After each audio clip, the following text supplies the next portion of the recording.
ሰላም ጤና ይስጥልኝ። ይህ መንበር ቲዩብ ነው። የዕለቱን መረጃዎች ከዚህ ቀጥሎ እናሰማለን። በካፋ ዞን ውስጥ በተለያዩ የውንብድና ወንጀሎች ሲፈለግ የነበረው ተጠርጣሪ ታይሰን በፖሊስ ቁጥጥር ስር መዋሉን የደቡብ ምዕራብ ኢትዮጵያ ሕዝቦች ክልል ፖሊስ ኮሚሽን አስታወቀም።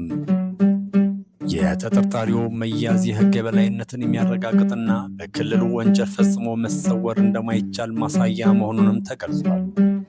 የደቡብ ምዕራብ ኢትዮጵያ ሕዝቦች ክልል ፖሊስ ኮሚሽን የወንጀልና የትራፊክ አደጋ ምርመራ ዘርፍ ኃላፊና ምክትል ኮሚሽነር ታከለ ታደሰ እንደገለጹት ተጠርጣሪው በቅጽል ስሙ ታይሰን ወይም በመደበኛ ስሙ አገኘው አሰፋ ኃይሌ የተለያዩ ወንጀሎችን በመፈጸም በፖሊስ ይፈለግ እንደነበረ ገልጸዋል።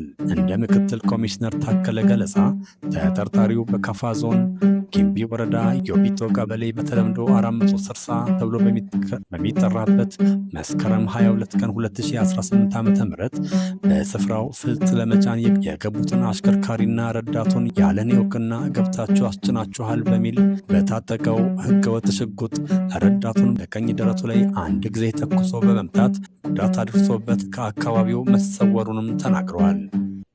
የክልሉ ፖሊስ ኮሚሽን ከፌዴራል ፖሊስ፣ ከብሔራዊ መረጃ ደህንነት፣ ከአዲስ አበባ ፖሊስ ጋር በተደረገው ክትትል በአዲስ አበባ ላፍቶ ክፍለ ከተማ ፖሊስ በቁጥጥር ስር መዋሉን አስረድተዋል።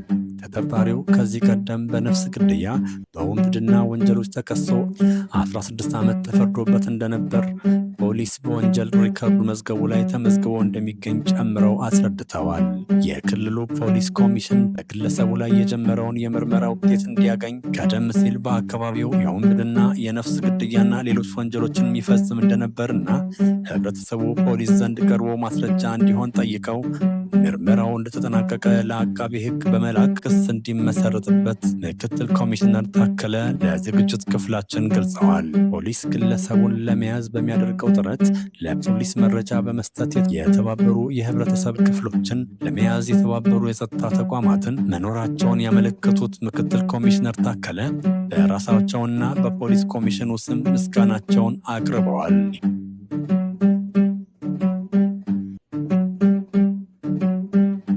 አውሮፓውያን ፕሬዝዳንት ትራምፕን እንደ ጠላት ያያሉ ተባለ።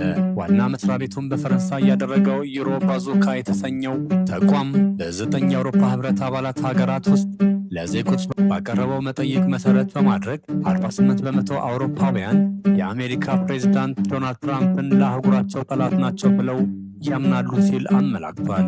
በወቅታዊ የሩሲያ ዩክሬን ጦርነት ጨምሮ በጠቅላላው ዓለም አቀፋዊ ጉዳዮች ላይ ፕሬዝዳንት ትራምፕ የያዙት አቋም ከአውሮፓ አህጉር ጥቅም የተጻረረ መሆኑን የሚያምኑት አውሮፓውያኑ ፕሬዝዳንቱ አይወዱንም የሚል ስሜት አሳድሮባቸዋል ተብሏል። በዚህም ምክንያት 55 በመቶ አውሮፓውያን በቻይና እና አሜሪካ መንግስታት መካከል ያለው ፍጥጫ ተባብሶ ወደ ውጊያ ቢገባ እንኳን የአውሮፓ መንግስታት ገለልተኛ አቋም እንዲይዙ እንደሚፈልጉ በጥናቱ ተገልጿል። በሌላ በኩል 51 በመቶ አውሮፓውያን በቀጣይ ዓመት አውሮፓና ሩሲያ ውጊያ ሊጀምሩ እንደሚችሉ እንጠራጠራለን ሲሉ፣ 18 በመቶዎቹ ደግሞ ሩሲያ አውሮፓን የመውረሯ ነገር ከጥርጥርም በላይ ነው ማለታቸው ተመላክቷል። በጦርነቱ መጀመር ሐሳባቸውን ከሰጡ መካከል 69 በመቶዎቹ ውጊያው ከተጀመረ ሩሲያን ማሸነፍ እንደማይቻል እንደሚያምኑ ባመለከተው በዚህ ጥናት በተለይም ጥናቱ ከተደረገባቸው ፖርቱጋል፣ ኢጣሊያ እና ቤልጂየም የተሰኙ 80 በመቶ ሰዎች ሩሲያ ድራሻችንን ታጠፋለች ብለው እንደሰጉም ተጠቅሷል። አህጉሪቱ በዚህ ሁሉ ችግር ውስጥ ብትሆንም 74 በመቶ ድምፅ ሰጪዎች ሀገራቸው በህብረቱ ውስጥ መቀጠል እንዳለባት ያምናሉ ሲሉ የዘገበው ቢቢሲ ነው። አህጉሪቱ በዚህ ሁሉ ችግር ውስጥ ብትሆንም 74 በመቶ ድምፅ ሰጪዎች ሀገራቸው በህብረቱ ውስጥ መቀጠል እንዳለባት ያምናሉ ሲሉ ተዘግቧል። በብራዚል እስረኞች መጽሐፍ አንብበው ጨርሰው ሪፖርት ሲያቀርቡ የእስር ቅጣት ይቀነስላቸዋል ተባለ።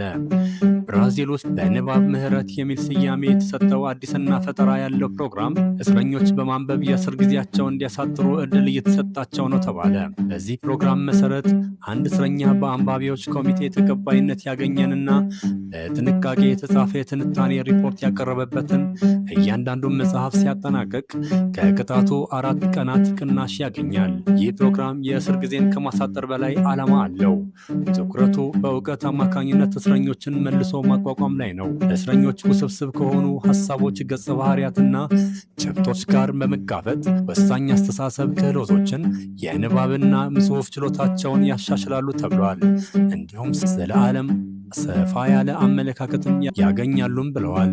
ይህ የብራዚል ተነሳሽነት ትምህርት ከእስር ቤት ጀርባም ቢሆን የሰዎቹን ሕይወት የመለወጥ ኃይል እንዳለው በግልጽ ያሳያል። ማንበብና ማሰላሰልን በማበረታታት እስረኞችን ለግል እድገትና ከእስር በኋላ ላለው ሕይወት ዝግጁ እንዲሆኑ ዕድል ይሰጣቸዋል። የፕሮግራሙ ደጋፊዎች እንደሚሉት ከሆነ ይህ አካሄድ ዳግም ወደ ወንጀል የመመለስን መጠን ይቀንሳል። ይህም የረጅም ጊዜ ማህበረሰባዊ ደህንነትን ለማረጋገጥ ይረዳል። ቅጣትን ብቻ ሳይሆን መጽሐፍትንም በመጠቀም ሕይወትን እንደገና መገንባትና እውነተኛ ማህበራዊ ውህደትን ማበረታታት የሚቻልበት አንገብጋቢ ሁኔታ ነውም ተብሏል።